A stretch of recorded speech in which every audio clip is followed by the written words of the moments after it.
Bien, ben, la discussion, le débat sont ouverts. À partir donc des deux interventions, oui. Comme tu l'as souligné, André, une SCOP ou une décision autogestionnaire, elle est dépendante de l'environnement économique,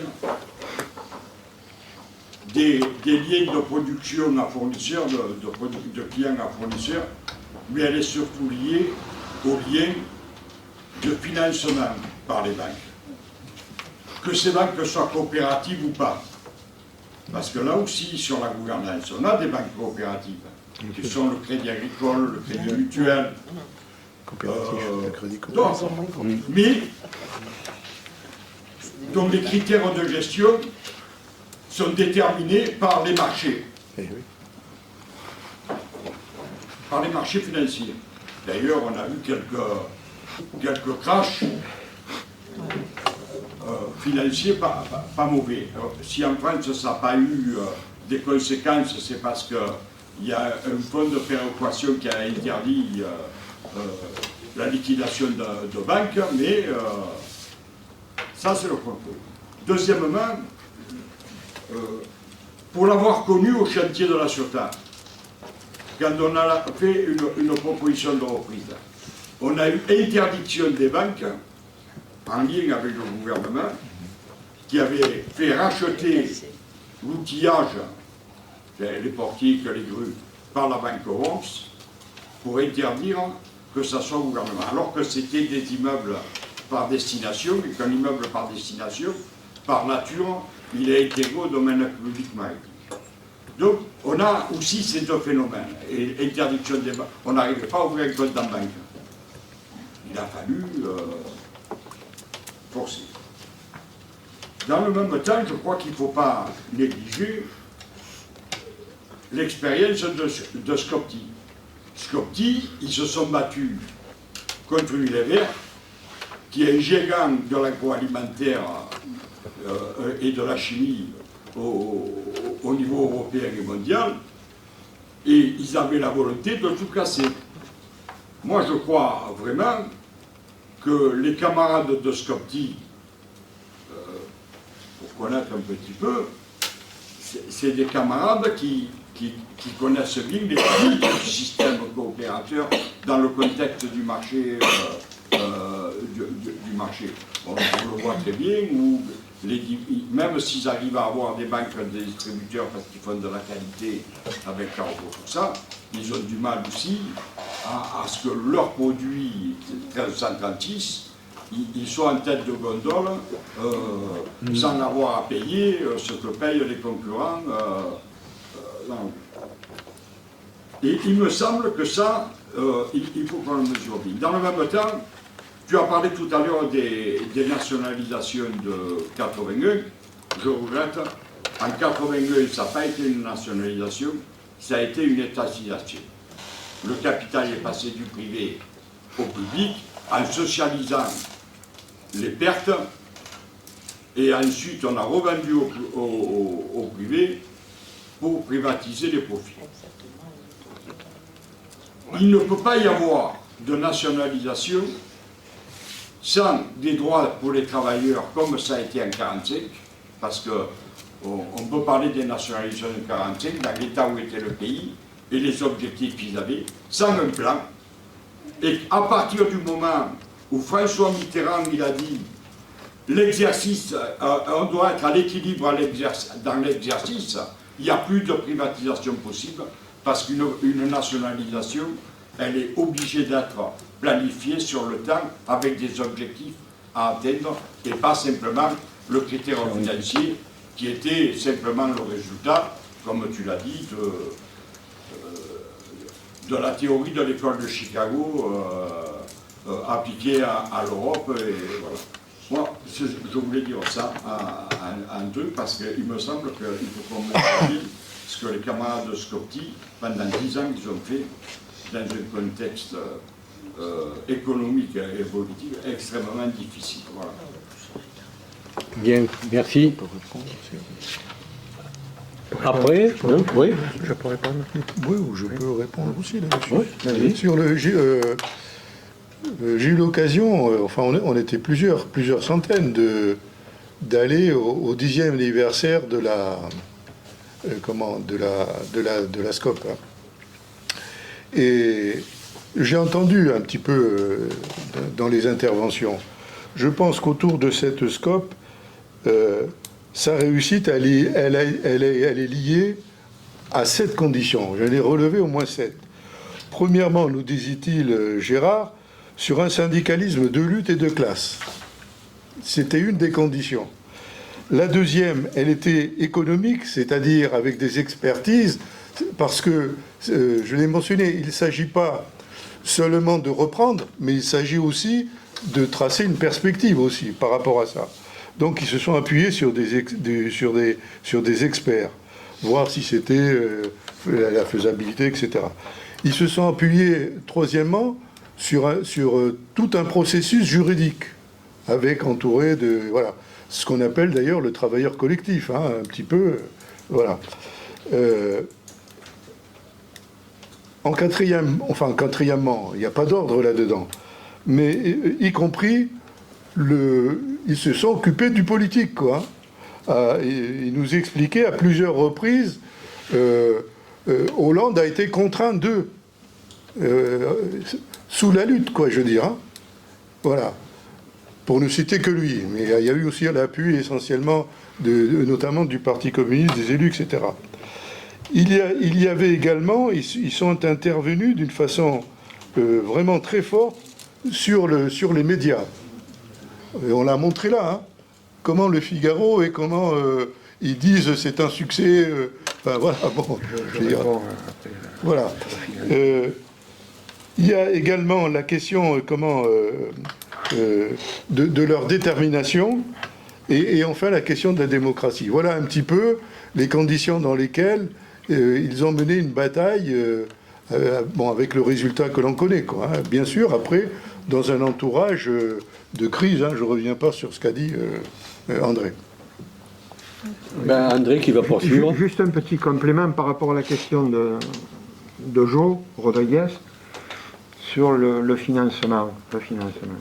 Oui, simplement pour dire aussi, par rapport, je rebondis sur ce que vient de dire Yves, ça a quand même permis la lutte du SCOPTI, pas seul, mais avec d'autres, à faire en sorte que pendant le gouvernement Hollande, il y a eu au moins la loi Hamon, et la loi Hamon sur l'économie solidaire, qui a été quand même un peu améliorée. Ça a quand même permis de donner un statut juridique un peu plus clair, je dirais, aux coopératives. Mais ça n'enlève pas les contradictions fondamentales. Et c'est vrai que le financement, on aurait pu prendre l'exemple de la sécurité sociale. Ambroise Croizat propose de créer la sécurité sociale sans aucun financement. Il n'y a eu aucun emprunt en 1945. Ce sont les cotisations qui ont financé la sécurité sociale. C'est-à-dire, c'est une avance sur salaire, en quelque sorte. Voilà. Or, on peut imaginer aussi un système coopératif qui serait totalement transformé et qui pourrait s'émanciper du financement. En clair, c'est quoi? C'est une question de rapport de force, c'est une question de lutte de classe, évidemment. Hein? Bon, il faut avancer au fur et à mesure, etc. Mais il y a une autre contradiction qu'on n'a pas soulevée, c'est l'orientation de l'entreprise. Je donne cet exemple parce qu'il est très actuel. Duralex s'est cassé la figure, il y a eu une reprise, CGT, CFDT, ça fonctionne. Il n'y a eu que 300 travailleurs qui ont été repris, mais ça fonctionne. Ils n'ont pas tout repris, mais bon. Je ne sais pas où ça ira, mais bon. Il n'y a pas eu le veto du pouvoir. Par contre, Vancorex, entreprise de l'industrie chimique qui avait un rapport avec l'armement, là, il y a eu une proposition très élaborée de la CGT, crac. Niet. Vous voyez, donc, je rajoute à ce que dit Jo, on peut rajouter l'orientation. Parce que là, je dirais, il y a des secteurs sur lesquels, non, c'est niet. Le capital, là, il dit, vous ne touchez pas. Et ça a été donné à des Chinois, en plus. En plus, oui, tout à fait. Bien, tu redonnes le Absolument. alors que c'est stratégique. Absolument. Mais ils préfèrent ça que de le donner aux travailleurs. Hervé, Alors, c'est difficile d'intervenir là parce que ça rappelle la mémoire et puis ça évoque. Alors, la conférence, c'est utopie et réalisme. Moi, je dirais les deux, mon capitaine. Parce que la question de l'autogestion, l'appropriation des moyens de production, c'est une utopie, effectivement. Et cette utopie, elle précède la réalité. Et tu fais référence à la sécurité sociale. Donc, pour moi, la sécurité sociale, c'est l'illustration de cette réalité, c'est-à-dire que c'est possible. Et le possible a permis de bâtir la sécurité sociale. Alors tu dis, on le dit tous, on ne prend pas la mesure, il n'y a pas eu de banque. C'est-à-dire pour sortir du système capitaliste, il ne faut pas qu'il y ait le prêteur. D'accord? Ça c'est clair. Donc ça veut dire que la sécurité sociale, elle s'est développée, elle a développé l'hôpital public, elle a développé le CHU, elle a développé ce qu'elle a été jusque dans les années 67, 70, je veux dire, c'est après De Gaulle est arrivé. Elle a développé sur ses fonds propres, c'est-à-dire sur la classe ouvrière. D'accord? Ça, c'est l'illustration que la classe ouvrière est capable de gérer. Et en plus, elle sort de l'État. Elle sort de l'État. Parce que la sécurité sociale, c'est pas un corps de l'État. D'accord? Et elle a généré un collectif en dehors de l'État. Et elle a su créer sa propre loi. Donc on peut démontrer avec la sécurité sociale, qui est la pierre angulaire de ce 20e siècle, d'accord, que c'est possible. Voilà. Et je pense qu'on ne le valorise pas assez. Et on va fêter les 80 ans. J'étais à la fête de la Marseillaise, et le seul à mon sens, puisqu'on est entre nous, le seul qui a pris la mesure à la fête de la Marseillaise sur le financement de la sécurité sociale, c'est Gonzalez, quand il a réévoqué en 5 minutes l'histoire. Et moi, je dis simplement qu'il faut se réapproprier cette histoire. D'accord? Parce que le possible est là. Et c'est vrai. Voilà, c'est tout. Et donc, il n'y a pas de prêteur. Après, sur la question elle est éminemment politique. Moi, je reviendrai sur l'IP, parce que l'IP, j'avais vu un documentaire, j'ai lu Piaget, et puis il y a un livre là aussi, là, parce que je me suis intéressé, c'est Travailler sans patron. Ça, c'est une utopie. Et ça doit être une réalité. C'est-à-dire que quand tu dis l'appropriation des moyens de production pour les salariés, ça veut dire qu'il n'y a pas de patron. Et donc, c'est la bataille des idées. Tu vois, c'est la bataille des idées. Est-ce que nous sommes d'accord de travailler sans patron? Parce que les patrons, c'est nous. Et ça, c'est Skopti. Tu vois, quand je suis allé à Skopti, j'avais dit, putain, vous avez mis en place ce que nous, on n'a jamais pu mettre en place. C'est-à-dire, vous avez mis effectivement l'autogestion et vous avez mis effectivement l'appropriation des moyens de production. Et dans l'interview, qu'est-ce qu'il dit? Il définit le cadre de la nouvelle gouvernance. Mais c'est ce que tu disais, parce que je cherchais les 3 piliers de la CFDT. À un moment donné, je me suis dit, putain, on fait de la CFDT là. Ouais. Planification démocratique. Putain, mais je veux dire, dans les années 70, mais les mecs, c'était des utopistes à fond les ballons, quoi. Et en 70, avec lui, 74, le documentaire que j'avais vu sur Arte, mais il fallait voir le gouvernement comme il était vent debout contre le truc, parce que c'était le début du néolibéralisme. D'accord? Et Thatcher n'était pas encore arrivé. Et qu'il y avait la transition avec le keynésianisme. Alors tu me dis, et on dit, mais alors, quelle est la bascule qu'il y a eu? Mais il y a eu le New Deal. Effectivement, le New Deal, qui n'est pas allé au bout dans le système américain, mais qui a mis quand même un grand coup de verrou effectivement, au libéralisme. D'accord? Donc ça veut dire quoi? Ça veut dire qu'il nous faudrait un projet. Alors, par contre, je ne partage pas trop le truc. Où là, parce que Benoît Hamon a quitté le gouvernement d'Hollande, parce que justement, Hollande avait mis un veto dans le cadre de la reprise dans les plans sociaux, où il avait mis un veto sur que les salariés peuvent proposer un projet dans le cadre de l'entreprise. Et ça, c'est Hollande qui l'a retiré. Et Hamon, ça en était parti, parce que s'il avait laissé, peut-être sur parce que dans ce combat idéologique ou avec le grand capital, on ne peut pas avoir d'un côté un marché libre et non faussé avec la circulation des trucs et des machins, et d'un côté où on aurait des lois qui nous empêcheraient de rentrer dans ce marché et de se réapproprier au nom du collectif les entreprises capitalistes. C'est ça qu'il faut revendiquer. c'est qu'il faut reprendre l'entreprise capitaliste. Alors, quand je dis ça, à l'époque où je le dis, tu rigoles quoi, chemin de fer séparé en 50 entités, EDF explosé, la Poste privatisée, de quoi on parle? De quoi on parle? On se fait laminer les statuts les uns les autres. Alors que les statuts, mais sans déconner, moi la SNCF, là, on était propriétaire de l'entreprise, hein. Il n'y a aucun problème, hein. Demande-lui. D'abord j'en parle souvent, moi, propriétaire de l'entreprise, hein. Tu ne voulais pas les salariés décider, hein. On décidait, hein. On ne voulait pas faire ça, on ne le faisait pas, le train ne partait pas. Ça posait aucun problème. Dans ma vie, moi j'ai vu plein de gens, plein de cheminots dire que le train ne partait pas là. Et il ne partait pas le train. Et tu crois qu'on a été sanctionné, tu crois qu'on a été pendu? J'ai jamais été pendu, personne n'a été pendu. Les mécanos, moi les mécanos, putain, mais ça me déconne. L'autre il arrivait, il disait mais ça c'est pas bon, mais le train il part pas. Putain, aujourd'hui, le mec, il arrive, bon, aujourd'hui, on ne peut même pas le comparer. C'est un monde qui n'existe pas. Donc c'est ça la question majeure aujourd'hui.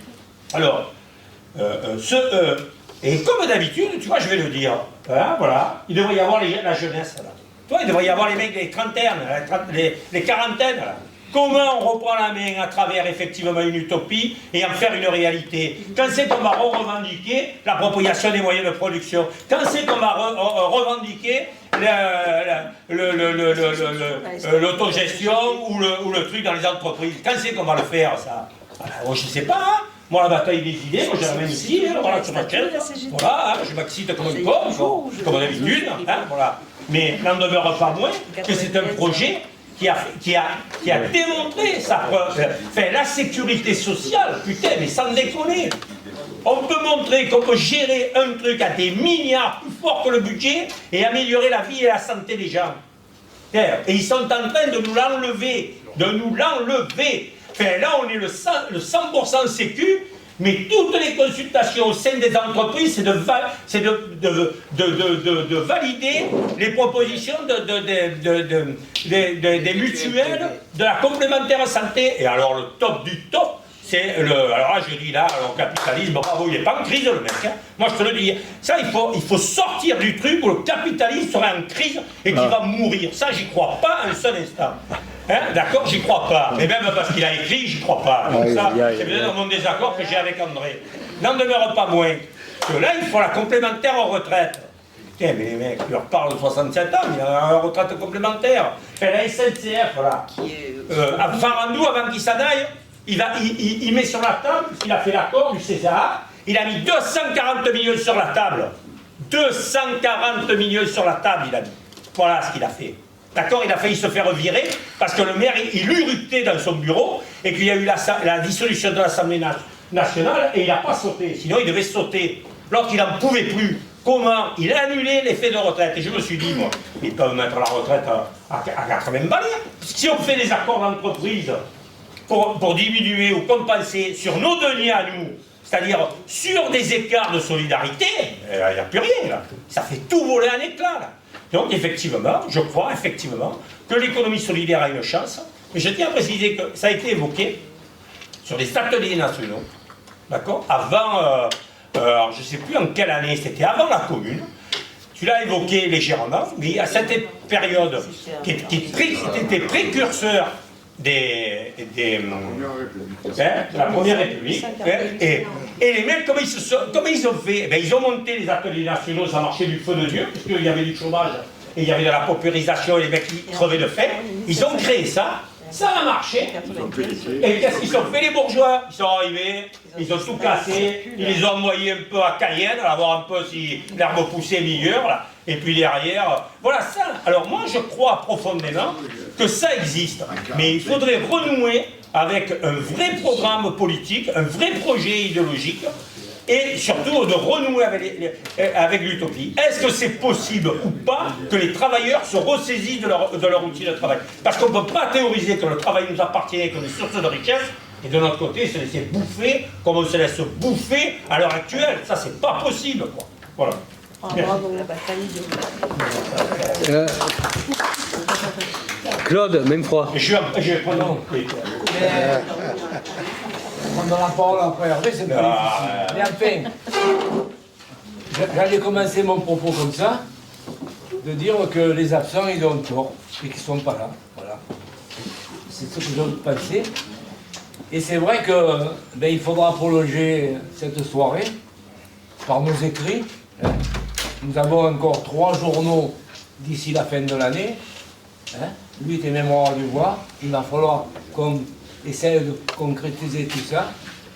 Et surtout, il a fait allusion, c'est vrai que nous avons quand même quelques actifs quand même dans la salle, mais malheureusement, ils ne sont pas la majorité. Et c'est vrai que dans le contexte politique que nous avons, avec les difficultés que nous avons dans les entreprises, eh bien, il faut que là aussi, on fasse un petit encas de quelque chose, et puis qu'on aille dans les entreprises le distribuer, parce qu'il en va de notre avenir, de leur avenir, parce que nous, malheureusement, bon, pas le seul mien, il y en a plus derrière que devant. Depuis 1960, je suis sur la brèche, même si j'ai pris maintenant un peu plus de recul. Mais à mon niveau, je dis, tant que ça marchera et ça marchera, il faudra que je donne un petit peu la petite expérience que j'ai depuis 65 ans d'être à la CGT. Et je vous dis, il va falloir que d'ici la fin de l'année, on puisse faire quelque chose avec les actifs. Parce qu'on ne pourra pas faire l'impasse de ça, c'est pas possible. Il faut que les salariés, dans le privé comme dans le public, ils soient avec nous. Voilà, merci. Merci Claude. Vas-y, oui. Oui, ne peut-on pas voir le problème de l'industrialisation sous l'angle de la croissance? Parce qu'il est évident que la croissance, c'est la force des producteurs, hein, c'est-à-dire de la classe ouvrière. On t'entend pas bien, on t'entend pas bien. Peut-on parler de l'industrialisation sous l'angle de la croissance? Cette croissance résulte essentiellement de la grande entreprise. C'est-à-dire, pendant longtemps, tout le monde le sait, les mines, quelles que soient les mines, la sidérurgie, et on en parle aujourd'hui, moi j'ai signé pour la nationalisation de la sidérurgie. Et naturellement, le rail qui accompagne cette croissance d'un tissu industriel puissant, productif. Autrefois, le chantier naval, essentiellement, dans le sud, hein. Bon, avec des complexes entre les entreprises. Mais à côté de ce tissu industriel profond, puissant, rehaussé lors de la libération par les décisions du CNR, la création de grandes entreprises publiques comme le GDF, EDF, essentiellement, la construction des barrages sur le Rhône, sur la Durance, etc., la production d'électricité, la décision étatique de créer l'industrie nucléaire, hein, qui aujourd'hui fournit l'électricité à bas prix et la plus grande partie de l'électricité à bas prix. À côté de ce tissu industriel qui façonne finalement la société dans laquelle nous vivons, il y a un tissu de petites et moyennes entreprises. Ces petites et moyennes entreprises ont un objectif, un impact dans la société réduit. Et peut-être les TPE, les toutes petites entreprises, ou les PME, les moyennes entreprises, c'est peut-être le lieu des coopératives. Alors ici, les coopératives, c'est les coopératives viticoles, bien sûr. Mais est-ce qu'elles tirent en avant l'économie? Est-ce qu'elles tirent en avant l'emploi? Non, c'est un élément de défense de la classe ouvrière menacée dans ses intérêts. Mais est-ce qu'elles participent aux grandes transformations économiques et financières de la société? Alors, je crois que la transformation procède effectivement de l'appropriation par le travailleur des moyens de production, des avancées démocratiques, comme on disait avant, dans le domaine économique. Aujourd'hui, il y a un problème sur la sidérurgie, sur la métallurgie. Elle serait en crise, alors qu'il y a des dons gracieux de l'État dont on ne contrôle pas l'utilisation. Que faire? Accepter les licenciements? Perdre des emplois? Non, il faut que la classe ouvrière, par l'intermédiaire de son syndicat de lutte et de classe, les défende pied à pied. Il faut aussi que les partis politiques, au-delà des luttes, définissent une perspective. Et cette perspective, c'est une perspective étatique de réindustrialisation. Parce que si vous n'avez pas réindustrialisation, comme ici, hein, alors qu'est-ce que vous avez? Vous avez le bronze cul de l'Europe. Et l'appropriation des terres agricoles pour construire des résidences modernes. C'est pas ça l'économie. C'est pas ça l'économie. Effectivement, c'est utile. Disons, les coopératives. Mais c'est pas un élément constitutif de la décision économique. Alors, la SNCF, moi quand j'étais jeune, il me fallait 9 heures pour aller à Paris. Maintenant, 4h15. Bon, c'est ça le progrès technique. Le progrès technique adapté au tissu industriel. L'avenir est là. Il n'est pas pour nous l'avenir du village qu'on a, mais bon. L'avenir est dans la grande entreprise et l'appropriation par les travailleurs des entreprises gérées par le patronat sur ses seuls intérêts de classe. Il vaut mieux mettre un haut fonctionnaire, deux hauts fonctionnaires, que, comment s'appellent les gars, hein, qui font des profits illimités, qui ont des parachutes dorés, et qui vont s'acheter des... Ben, bien sûr, des yachts, etc. Merci. Oui, vas-y. Pardon. Oui, oui.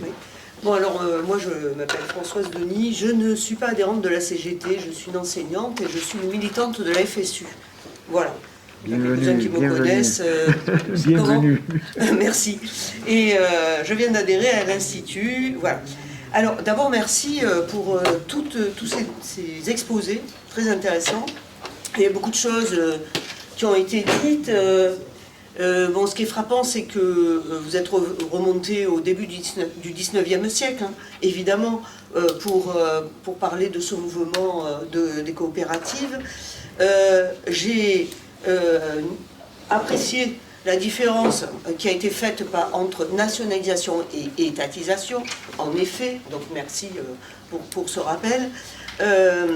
On revient à la sécurité sociale, oui, les 80 ans de la sécurité sociale, eh ben, j'ose espérer, là j'ai pas de mandat, mais voilà, je le fais de manière tout à fait individuelle, qu'on pourra faire quelque chose entre la FSU et la CGT, je ferme la parenthèse, voilà, c'est vraiment un souhait, puisque la FSU se bat contre effectivement la casse de la Sécu et tout ce qu'a dit le camarade Hervé sur les pseudo-mutuelles, etc. Hein, voilà, je ne reviens pas dessus.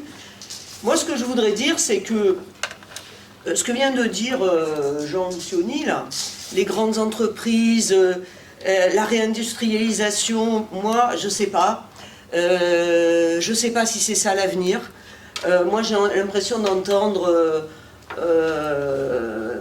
comment dire, le communisme, c'est les soviets plus l'électricité. Donc, je pense qu'on est, voilà, je veux dire, on n'est plus en 1920.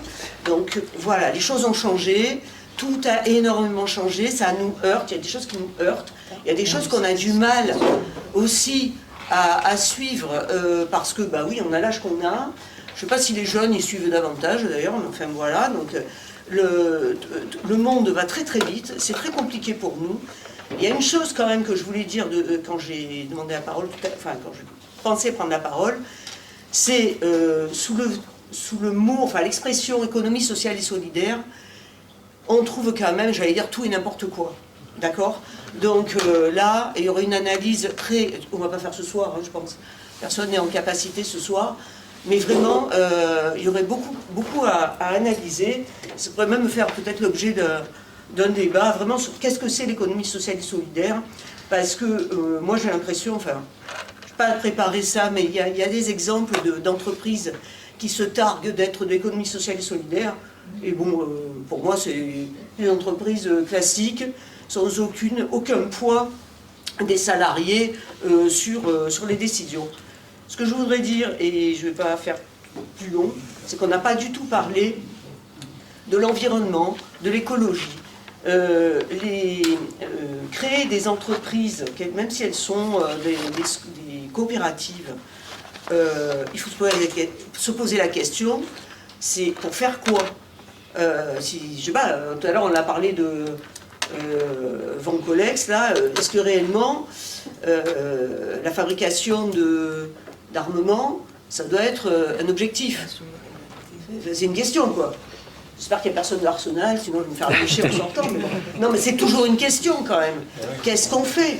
La production d'armes, est-ce que c'est... et voilà, enfin, moi, à mon côté pacifiste, ça me heurte toujours. Voilà, donc ça c'est un exemple un peu caricatural. Mais est-ce qu'on doit créer... tout à l'heure, on a parlé des tanneries de Barjol. Et entre 1939 et 1960, si j'ai bien compris, on recevait des pots qui étaient acheminés jusqu'à Marseille. Et qui venaient de nos colonies, quand même. De nos colonies, du Moyen-Orient. Voilà. Tout à fait. C'était le bon temps, mais voilà. Donc, mais voilà, c'est une question aussi. C'est une question aussi. Et oui, et puis on n'a plus les colonies. Voilà, tout ça, c'est des coopératives. Pour moi, alors vous allez me dire peut-être que je suis une idéaliste, sans doute, mais créer des entreprises coopératives, c'est pas pour faire comme le font les capitalistes. Voilà. Il y a des entreprises coopératives d'ailleurs pour faire, je sais pas si c'est très très efficace, mais pour créer de l'énergie quand même. Ça existe. J'ai oublié comment ça s'appelle. Peut-être qu'il y en a qui savent. Une coopérative qui propose, qui est un fournisseur d'énergie. Bon, je n'ai pas tout à fait, moi, compris le fonctionnement et le modèle économique, mais voilà, en tout cas, il y a une volonté de faire. Il y a aussi dans le secteur bancaire. Voilà, mais voilà, pour moi, c'est pas créer des entreprises pour créer des entreprises. C'est dans quel but? Et trouver quelque chose, enfin, un mode de fonctionnement qui soit... un mode de production, pardon, qui soit vertueux, sinon c'est pas la peine. Voilà. Il faut se poser la question aussi pourquoi la Yougoslavie s'est cassée la gueule, du coup. Puisque l'exemple de la Yougoslavie a été évoqué. Bah, c'est parce qu'en fait, c'était pas vraiment d'autogestion. Bah, je pense. Sans revenir sur les autres pays du bloc socialiste. C'était la haine entre les Croates et les Serbes. Voilà. Comment? En Yougoslavie, c'était la haine entre les Croates et les Serbes. Ah non, mais il n'y a pas que ça. Ça va, ouais, ça va de vrai. Non, c'est pas non plus les catholiques et les orthodoxes, c'est un peu plus compliqué, non, enfin, je crois pas, moi. Je crois surtout que c'était, je crois surtout que c'était un pouvoir qui était tout sauf démocratique. Désolé. La Yougoslavie, oui. Voilà. Bien. Voilà, bref. Voilà, enfin, j'étais un peu brouillonne. Non. Pas plus que moi. Hein. Merci. Mais je parle moins fort. Ouais, ça c'est vrai. André? Bon, c'est pas une réponse que j'apporte explicitement à ton interrogation, mais c'est d'une manière plus générale. La question de l'autogestion et des scopes, elle ouvre justement un certain nombre de dimensions qui sont à la fois associées et indépendantes. Par exemple, elle pose la question, est-ce que les travailleurs qui doivent s'approprier la gestion collective des moyens de production sont capables de se passer du système capitaliste et du patronat? C'est un premier axe. Deuxième axe, fondamental, produire pour quoi faire? Pour satisfaire quel besoin? Et ça va ensemble.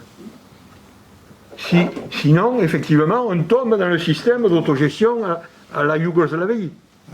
C'est-à-dire, il y a un État planificateur, et puis bon, on concède finalement qu'à l'intérieur un peu décentralisé du pays, des entreprises puisse mettre en œuvre le plan. Mais ça n'a pas un grand intérêt, finalement, on l'a vu. Ça n'a pas permis à la Yougoslavie de devenir vraiment un État socialiste.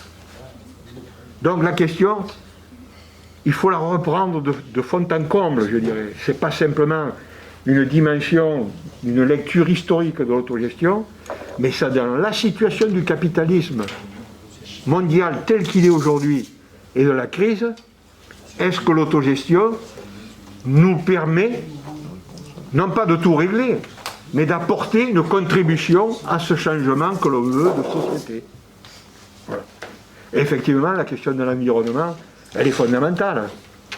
Aujourd'hui, on n'est pas comme au XIXe siècle, qui préparait la crise environnementale, mais qui ne la vivait pas encore comme nous la vivons aujourd'hui. On ne peut pas aujourd'hui ne pas poser la question, produire pourquoi faire, pour satisfaire quels besoins, et d'autre part, permettre à ce qu'il y ait un équilibre entre la nature et les productions anthropiques, parce que sinon on va se casser la gueule. Voilà donc, vous voyez, c'est un fil que l'on tire, l'autogestion, qui est un fil qui permet de poser énormément de questions qui vont dans le sens de quelle société on veut et comment on peut l'organiser autrement. Voilà. Un dernier mot, c'est parce que la crise elle crée des contradictions. Si vous prenez le cas de la Grèce qui a subi de plein fouet la crise du système capitaliste, notamment au niveau européen, et qui a engendré une casse énorme à la fois des entreprises, publiques surtout, hein, du secteur du service de santé, etc. Bon. Mais les médias ne nous en parlent pas. Mais regardez ce qui a été fait pendant cette crise par les travailleurs qui se sont pris en main, qui ont créé des solidarités nouvelles. Il y a 160 cliniques autogérées en Grèce aujourd'hui. Il y en avait 0 au moment de la crise. Donc, je donne cet exemple, mais il y en a d'autres. Hein, il y en a d'autres.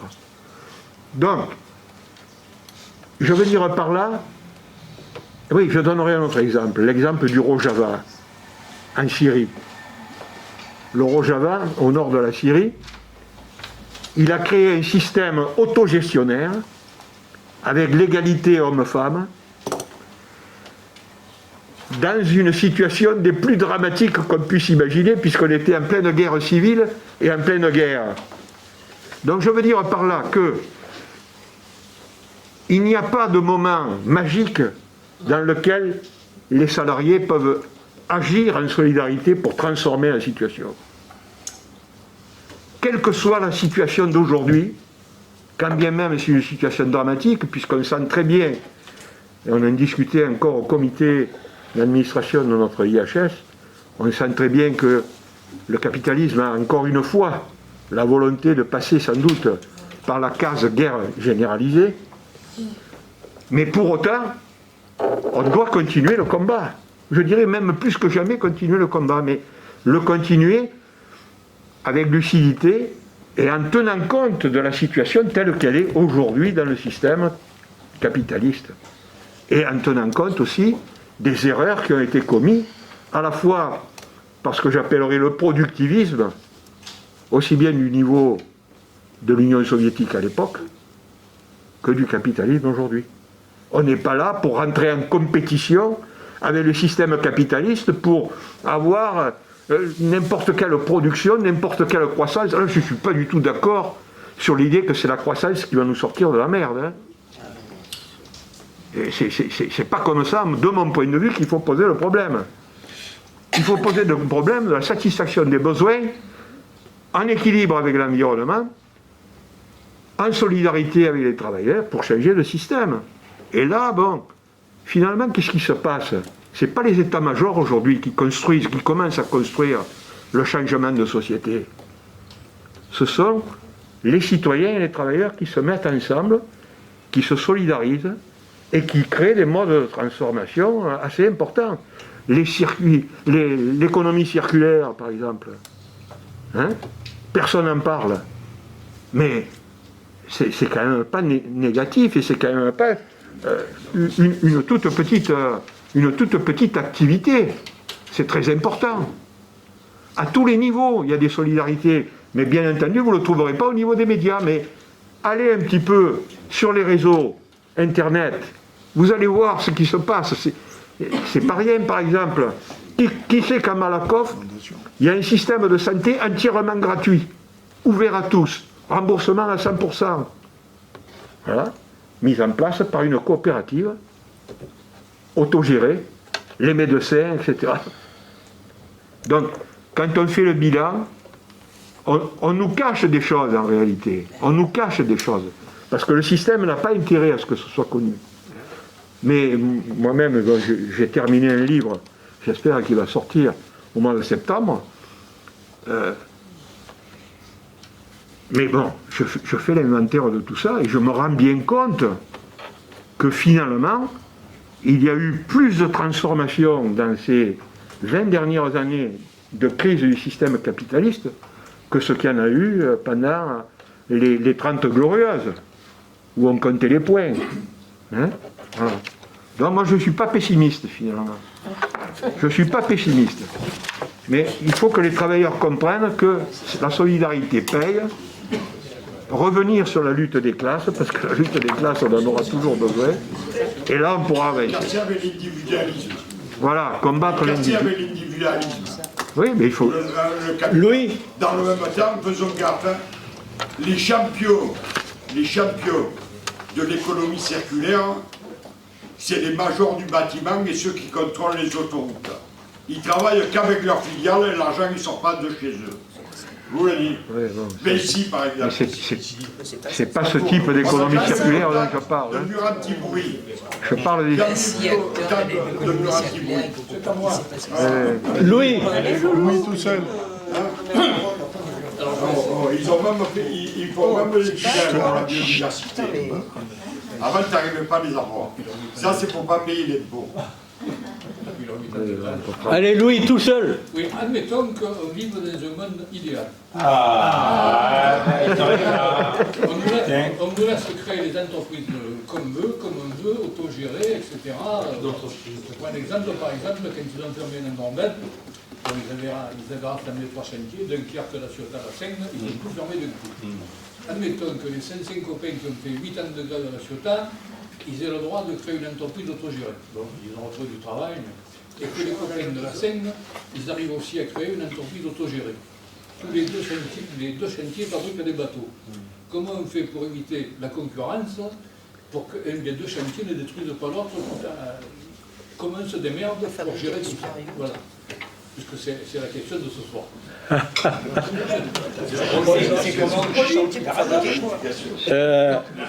Eric.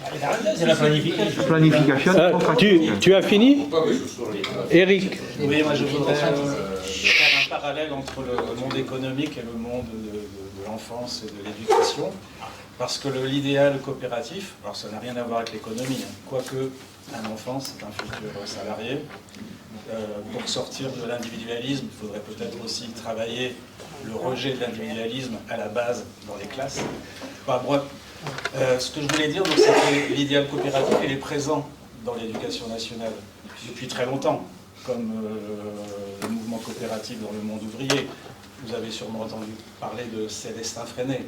Il y a un mouvement qui s'appelle la pédagogie Freinet. Son nom officiel, c'est l'Institut coopératif de l'école moderne, et qui essaye de mettre en place dans les classes et dans les établissements scolaires des méthodes qui permettent aux élèves de participer de manière participative dans le cadre d'équipes de travail en lien avec les autres élèves mais aussi avec l'enseignant.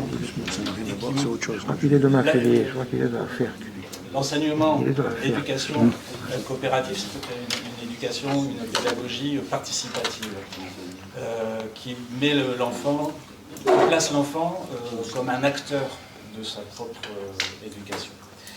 Et puis parallèlement, c'est un enseignement, une pédagogie qui met en place également au sein de la classe et de l'école des structures démocratiques qui permettent à l'enfant d'expérimenter la citoyenneté et la démocratie.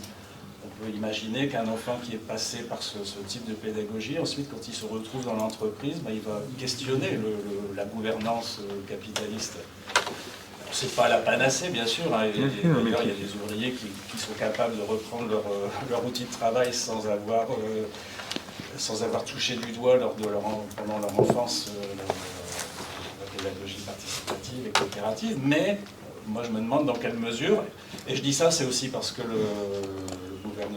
les gouvernements successifs mettent constamment des freins au développement. Par exemple, la pédagogie freinée n'est pas enseignée dans j'allais dire les écoles normales, excusez-moi, parce que je suis un instituteur de la vieille époque, donc les UFM, non, c'est plus les écoles. Enfin, je crois. Ça a changé, voilà. Mais les pédagogies participatives, coopératives, ne sont quasiment pas enseignées dans les instituts de formation des maîtres. Est-ce que c'est un hasard, un oubli? Bien sûr que non. Vous parlez qu'il est en second degré, alors? Bien sûr que non.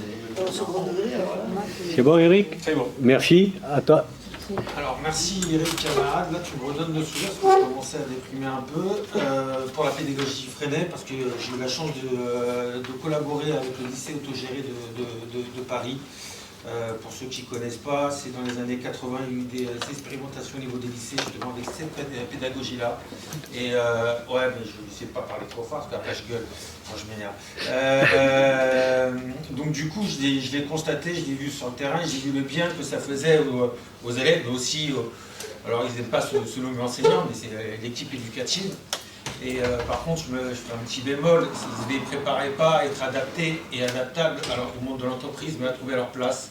Et je suis un peu déprimé en entendant tout le débat ce soir, parce qu'il y avait un thème, il y avait l'utopie, il y a l'autogestion. Donc je m'inscris un peu en désaccord avec la définition qui est faite du mot d'autogestion. L'utopie, elle est complètement absente. Alors après, c'est normal, quand on écoute des petits-enfants, l'utopie, quand ils nous parlent de leurs rêves, ils ne veulent pas être salariés. Ils ne nous parlent pas du monde de l'entreprise, ils ne nous parlent pas des chefs, c'est pas ça leur rêve. Donc, sinon, je ne sais pas, peut-être que vous avez eu des petits-enfants ou des enfants qui étaient très précoces et très adaptés dans le monde capitaliste.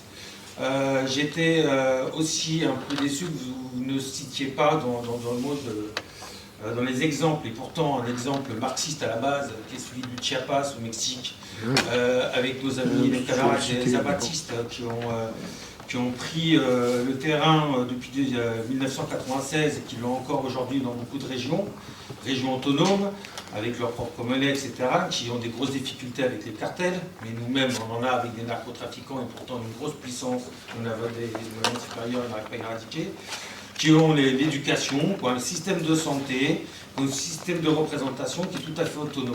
Et en fait, on parle d'autogestion, mais ça a été dit par contre, on parle justement d'une entreprise. Une entreprise qui soit autogérée au milieu de 100 000 entreprises capitalistes. Dans un monde capitaliste, forcément, elle sera obligée de faire des concessions, elle sera obligée de s'adapter à l'environnement dans lequel elle est. Et donc, de parler d'autoscope, ok, j'entends bien. Alors pas toutes les coopératives, parce que alors, si on veut parler du Var, j'habite à Pierrefeu, coopérative viticole, je connais. Donc on me dit que c'est un exemple après d'autogestion. Alors là, je me suis complètement faux. Et les coopératives agricoles dans le sud-est de la France, moi j'en ai rencontré quand même pas mal. Je suis un bon vivant, j'aime bien picoler et acheter des bons produits. Par contre, après, il faut dire ce qui est vrai, la plupart votent RN, et c'est les premiers aussi qui emploient des travailleurs immigrés l'été pour faire le sale travail. Donc, alors là, j'ai un peu mal qu'on parle de ces gens-là en exemple. Ça me fait mal, vraiment mal au cœur. Donc du coup, je suis aussi pareil, on parle d'autogestion, moi un petit modèle, alors moi je suis bien en 79, donc bien plus tard, mais ceux qui m'ont fait un peu rêver et donner un peu d'utopie dans ma tête quand j'étais gamin, c'est ceux qui ont vécu 68. Eux, ils ont fait des expériences d'autogestion en parlant au Larzac, en Ardange, pendant des décennies, pour essayer d'apprendre à vivre ensemble, à créer. Alors donc, ils n'importaient pas des trucs, hein, il y avait des chèvres, ils se démerdaient avec ce qu'il y avait sur le terrain. Certes, ça a été un peu manqué. Il y a un peu d'individualisme qui, moi, me choquait un petit peu dans ce monde-là, mais ils essayaient d'inventer un moment de vivre ensemble. Là, c'est l'utopie, même si ça pourrait, ça a créé un peu, et ça facilitait pour moi un peu de libéralisme. Mais Mais alors après, moi, l'utopie, c'est la lutte des classes, oui, mais lutte de classe, si c'est pour reproduire exactement ce qu'on fait et qu'on change juste les galons aux gens, non, ça ne m'intéresse pas. Lutte des classes, que ce soit la majorité des opprimés qui renversent la minorité d'oppresseurs pour construire un monde juste, oui, ça me plaît, oui, ça me plaît, et ça pour moi, c'est l'utopie. Là, on n'est que dans le réel de comment s'adapter, de survivre à un monde capitaliste avec les moyens qu'on peut avoir. Donc, le scope, un chemin pour une tentative d'autogestion, oui. 100% d'autogestion, non. Pourquoi? Parce qu'obligé de travailler avec des fournisseurs, etc. et compagnie, et de s'adapter, payer l'électricité et compagnie. Il n'y a pas de... Ils ne peuvent pas être... Pour moi, pour l'autogestion, il faut être autonome. Donc s'il n'y a pas l'environnement qui te permet d'être autonome, c'est mentir aux gens. Faut pas, je suis pour parler vrai, c'est faux. Je ne veux pas engrainer des camarades pour me dire allez vas-y tiens on va faire de l'autogestion. Pour moi ce n'est pas de l'autogestion. Après il y a des tentatives d'autogestion, par exemple les zadistes. Là, pour moi, ils font des tentatives de vie parce qu'ils ont des zones à défendre, ils ont des valeurs, ils ont un objectif commun. C'est pas pour de la production. À partir du moment où on est dans un mode de production, pour moi, on sort d'autogestion. Et on essaie. Voilà, c'est tout ce que je veux dire. Je vais partir comment en fait. Merci. Yves? Non, je pense que la question, il faut la voir plutôt dans un processus et non pas dans quelque chose d'absolu, quoi. Et comment? J'ai essayé de montrer la dimension historique du processus des coopératives et de l'autogestion. Et alors, je pense qu'il faut s'inscrire là-dedans, avec ce que disait André, avec des moments de crise du capital à différents niveaux. Je n'insiste pas la situation dans laquelle on est, mais à chaque fois, ce sont des moments qui remettent en question, qui nous redonnent d'autres possibilités. Il faut voir ça dans le cadre d'un processus. Voilà. Et effectivement, on le voit, ça représente, tu l'as cité, hein, je ne sais pas combien de millions et de combien de milliers de nombres d'entreprises dans le monde. Là aussi, voyons-le dans un processus. J'ai donné quelques chiffres. Ce qui était en 1880 et aujourd'hui. Donc on le voit là aussi, voilà. Et ça s'inscrit dans une société qui est quand même le capitalisme, mais dans lequel on l'accroche, quoi, je veux dire.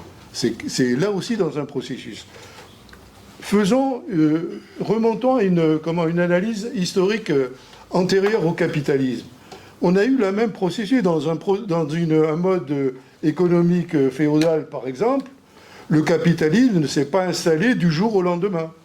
Là aussi, il y a eu un processus. Donc, il faut, à mon avis, il faut qu'on ait une dimension historique de la chose et voir comment on est capable d'évoluer. Alors après, effectivement, je pense que la question que tu posais, elle me paraît essentielle. Comment demain matin, on pose cette question, tout simplement, la question des moyens de production et comment on peut se les approprier. Posons la question comme on pose la question revendicative. Voilà. Avec tout ce qu'il y a en amont et en aval. Voilà. Bien. Oui, Hervé? Non. Je voulais dire quand même que la production que fait IHS, qui contribue à l'émancipation, est loin d'être négligeable, quoi. Donc, je reviens sur les deux livres là, qui sortent là, quand même, sur les deux, pour moi, qui sont se réapproprier quand même le marxisme, qui me semble élémentaire, quoi, pour des syndicalistes, sur un socle, effectivement, qui nous permet de créer, qui nous permet de bâtir une utopie. Ouais, voilà.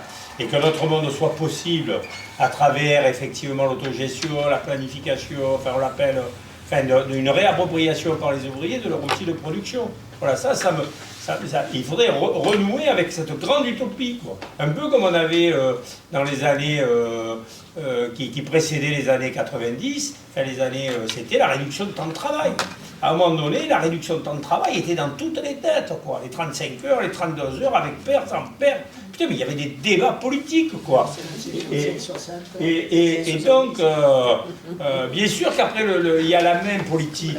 Mais quand même, Ambroise Croizat, quand il fait la sécurité sociale, et le CNR, parce que quand on relit le CNR, ils ne remettent pas en question le capitalisme. Ils ne disent pas c'est l'abrogation du capitalisme et c'est fini. Par contre, l'outil qu'ils vont mettre en œuvre, mais je dis, c'est un truc de dingue, quoi. C'est un truc de dingue. Voilà, quand je le retravaille un petit peu, je me dis, mais putain, mais on aurait dû être arc-bouté pour défendre ce modèle-là, quoi, et pouvoir l'étendre, quoi. Parce que à ce moment-là, effectivement, se pose la question qui ne se posait pas avant sur l'environnement. Et oui, aujourd'hui, moi je crois qu'on ne peut pas aborder la question de l'économie, parce que je partage ce que tu dis sur le rail, l'industrie, la grosse artillerie lourde qui nous jette dans les 20 ans, 30 ans, 40 ans. Mais de l'autre côté, il faut aussi qu'on se pose la question de ce monde, de cette production infinie, dans un monde fini. Et de quoi on produit, ça repose la question de quoi avons-nous besoin. Et ça pose la question, effectivement, dans l'utopie de la société du bonheur, quoi. C'est ça. Est-ce que je dois m'aliéner au travail, à l'emploi, ou est-ce que je dois m'en libérer, quoi. Et donc ça pose la question de l'alternative au travail, quoi. Enfin, au travail capitaliste, quoi. Voilà, donc... Et il faudra renouer avec ça, quoi. Moi, je pense qu'il faut renouer avec une vraie utopie, quoi. Alors, peut-être pas pour nous, effectivement, nous, on est un peu... et que la génération montante prenne la mesure parce que sinon, effectivement, moi, je ne vois pas. Hein. Enfin, pour moi, c'est pas un cadre pessimiste ou optimiste. Enfin, quand je vois les glaciers qui fondent, la température qui augmente, le jet qui fait le 47e de rapport, et que tout le monde s'en fout, et qu'on pense que c'est pas vrai, et que l'eau, on va rouvrir le robinet, et qu'elle va couler en abondance, putain, mais je me dis, mais c'est un truc de dingue, quoi. On est complètement fou, quoi. C'est-à-dire que, à ça, le capitalisme aussi fait comme si c'était pas vrai, comme si ça n'existait pas, et qu'il y aura toujours de l'eau, à la différence que nous, on n'en bénéficiera pas. Et je vais prendre un dernier exemple dans ce que je dis, parce que il y avait le film Soleil Vert. Tu vois, quand je dis Soleil Vert, mais la dernière fois, il y avait... Tu dis ça fait des vieux. Il y avait... Ouais, c'est vrai, ouais, c'est comme si je disais Claude François. Donc, je regardais Soleil Vert. Mais Soleil Vert, c'est quoi? C'est l'histoire à New York du réchauffement climatique où les gens arrivent plus, tout meurt. Il n'y a plus de végétation. Pas plus tard que hier soir, je regardais le truc, il parlait de Paris, non, c'est à midi, il parlait de Paris, de refroidissement des canalisations, et il disait que, et en 2050, je crois en 2000, parce que j'ai dit je serais mort, en 2050, la température sera de 50 degrés. Putain, je dis, et nous, on continue gaiement à faire comme si ça n'existait pas. Alors, donc il faut renouer, moi je pense, avec un projet utopique, quoi. Je pense qu'il faut renouer d'abord avec l'utopie. Comme disait Bergson, le possible précède le réel. Est-ce que c'est possible? Oui, on va y arriver. Voilà, c'est ça. Tu sais qu'avec les soleils verts, il n'y a plus de maison de retraite. Ah ben ça c'est sûr, parce qu'on finit en cacheton, en plaquette. On finit en plaquette. Bon exemple de... Jean-Pierre. Du coup, je me réveille. En fait, effectivement, ce qui pose un problème, c'est le pouvoir. Nous n'avons pas le pouvoir. C'est le moindre des choses.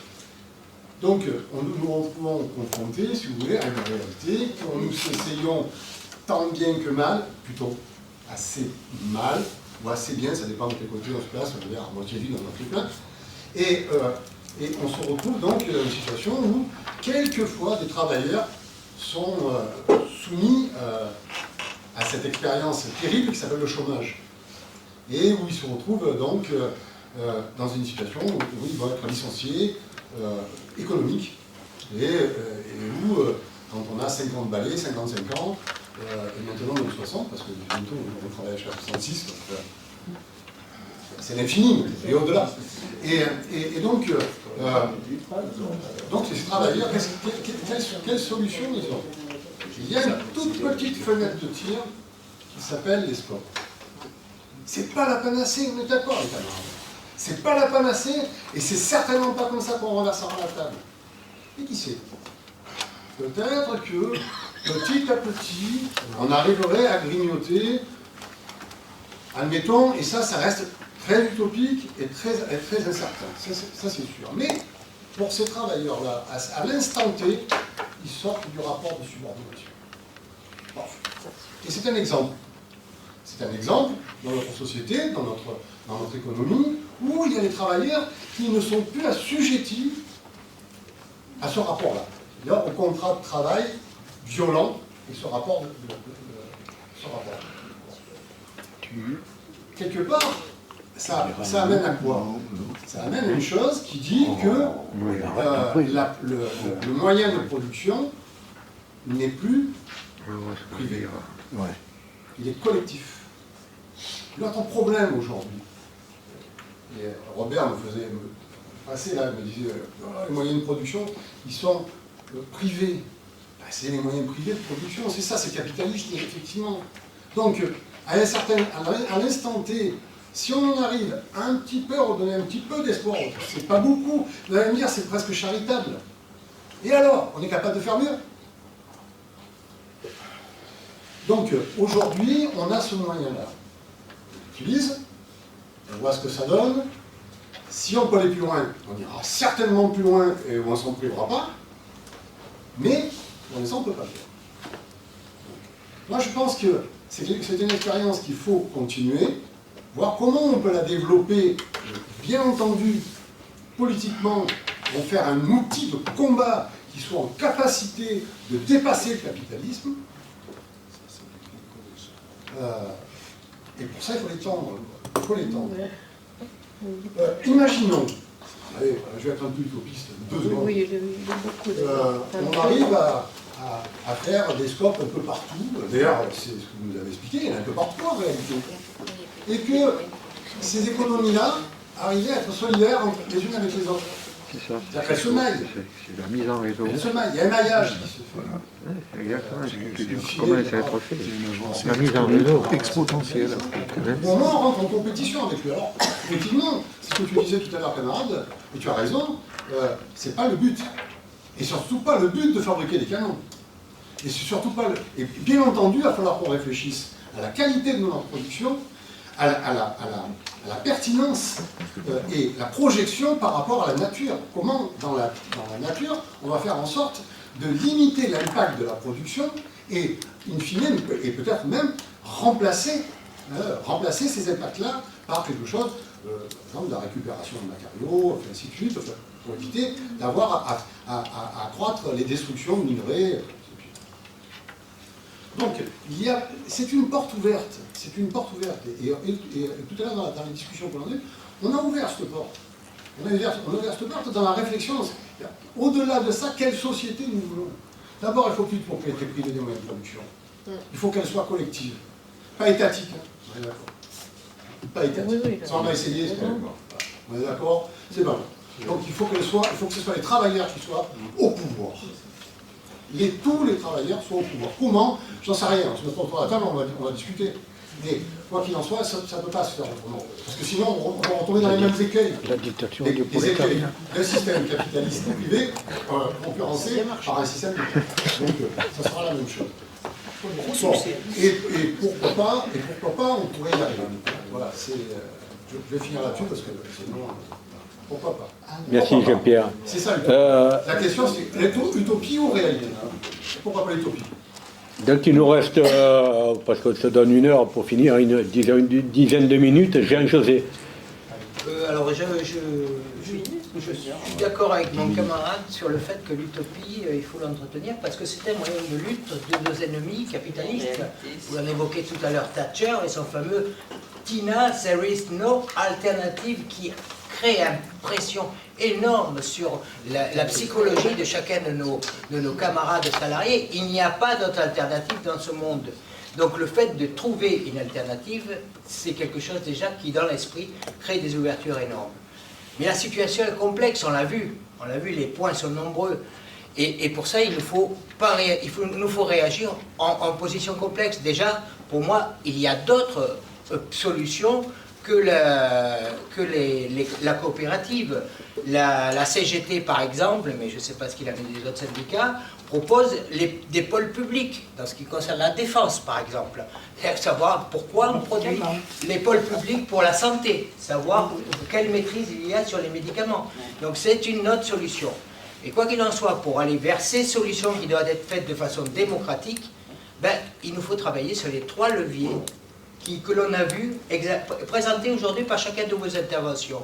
D'abord le levier économique, parce que bien sûr il y a les banques, il y a le marché, il y a la richesse qui est faite par le travail, mais ces banques, elles sont actuellement détenues depuis le New Deal et depuis la création de la BCE, essentiellement centralisées par des ennemis de la classe ouvrière. Donc par rapport à ça, quels moyens avons-nous? Nous avons encore des moyens, nous avons des banques en France, le trésor public est encore un moyen de donner des moyens. Mais pour que ce trésor public se mette à destination de ce projet démocratique et social, ben, il nous faut avoir le levier politique, le pouvoir dont parlait Jean-Pierre. Oui, parce que ce pouvoir-là, il doit permettre à l'économie d'intervenir dans ce projet-là de société pour aller vers cette société. Et il doit permettre d'acquérir ces statuts que l'on réclame nous aussi au niveau de la CGT, de nouveaux statuts du travailleur salarié tout au long de sa carrière. Donc ça passe par le législatif, et ce législatif, ça passe par le politique. C'est un deuxième levier sans lequel les choses ne peuvent pas marcher. Mais pour que tout ça se mette en route, il faut que, et je crois que c'est le travail que nous essayons de faire au niveau de l'IHS comme auprès de d'autres camarades, c'est aller vers le levier social et culturel dans la bataille des idées qu'évoquait Hervé, et pour faire devenir cette utopie, cet avenir possible, le transformer en revendication, et tout ça dans le cadre de cette solidarité gérée et de ces décisions démocratiques visant un intérêt commun. Donc sans ces 3 leviers, pour moi, et ça correspond à de véritables projets, ben, toutes ces choses-là ne peuvent pas aboutir. Ce sont ces 3 leviers qui nous sont absolument nécessaires. Mais peut-être y en a-t-il d'autres par rapport à des adversités. Prendre ce côté complexe, sans voir les détails des différents points, c'est quelque chose qui serait, oui, irréalisable. Et c'est ce que nous devons refuser, je crois, et c'est ce que nous essayons de faire au sein de l'IHS. Ben André, tu... Bon, je ne fais pas la conclusion. Non. Simplement, non. En fait, qu'est-ce qu'on constate dans tout ce qu'on a discuté? C'est que quand même commence à émerger l'idée de la nécessité de changer de société. Bon, c'est déjà très intéressant, très important, parce que l'hégémonie capitaliste, depuis qu'elle existe, elle a travaillé sur plusieurs créneaux à la fois. Eux, l'utopie, ils s'en sont emparés. Il y a une utopie capitaliste, à travers l'individualisme, à travers la nécessité du marché, la nécessité du profit, et ils se sont donné tous les moyens. Gramsci l'a bien utilisé, elle a bien étudié cette question. L'hégémonie culturelle, c'est aussi important que les questions économiques. Et même Gramsci disait qu'il fallait le placer avant, qu'on n'arriverait pas à transformer la société si on n'avait pas d'abord, justement, cette utopie de solidarité entre travailleurs qui permet d'imaginer une autre société. Donc, on est en plein dedans. Bien sûr, ils ont fait d'énormes dégâts, et ça nous a touchés, y compris nous tous, on a été touchés par ce système capitaliste. On est rentré dans la consommation d'une certaine manière. On a joué ce jeu, malgré nous, ne se rendant pas compte toujours de ce que ça recouvrait in fine. Mais aujourd'hui, c'est en ce sens que je dis, je ne suis pas pessimiste. Parce qu'aujourd'hui, de plus en plus, et malgré ce qu'en disent les médias, qui sont de plus en plus des propagandistes et non pas des informateurs, de plus en plus, les gens se rendent compte que cette société, Et leurs représentants, notamment les gouvernements, sont de plus en plus décriés, déconsidérés dans l'esprit des gens. Je regardais la cote de popularité de Bayrou, 17%, et encore je pense qu'ils ont dû quand même rajouter quelques points. Bon, ça prouve que quand même les gens, malgré tout ce qu'on dit, ils réfléchissent, ils se rendent bien compte qu'ils sont pris pour des cons, hein, pardonnez-moi l'expression. Donc je pense que, et c'est ça finalement la contradiction de la crise du système capitaliste, profitons justement de ces contradictions du système pour revenir et avancer sur l'idée du changement de société, c'est-à-dire revenons sur l'idée d'utopie au sens noble du terme, la nécessité que les travailleurs s'associent, soient solidaires, c'est l'entraide contre l'individualisme, c'est une autre école, une école qui ne prépare pas les jeunes enfants à devenir de futurs producteurs, mais sous l'égide du patronat et de la subordination, c'est-à-dire de créer finalement à travers nos récits, à travers nos expériences, un autre imaginaire. Il nous faut un autre imaginaire. Et je pense que cet autre imaginaire est en train d'émerger. Progressivement, il est en train d'émerger. Et ce qu'on a essayé de faire ce soir, de montrer à travers l'autogestion qui n'est pas ce à partir uniquement qui permettra de changer le système, mais c'est une ouverture, et que cette ouverture, elle a progressé, elle fait son chemin, et elle s'inscrit, je dirais, parmi les autres exemples qu'on aurait pu avancer, mais qu'on n'a pas eu le temps totalement de discuter ce soir. Voilà. Bien, sur ces bons mots, nous vous proposons d'arrêter le débat là. Alors n'oubliez pas qu'il y a des livres là-bas, qu'il y a nos camarades de 13h36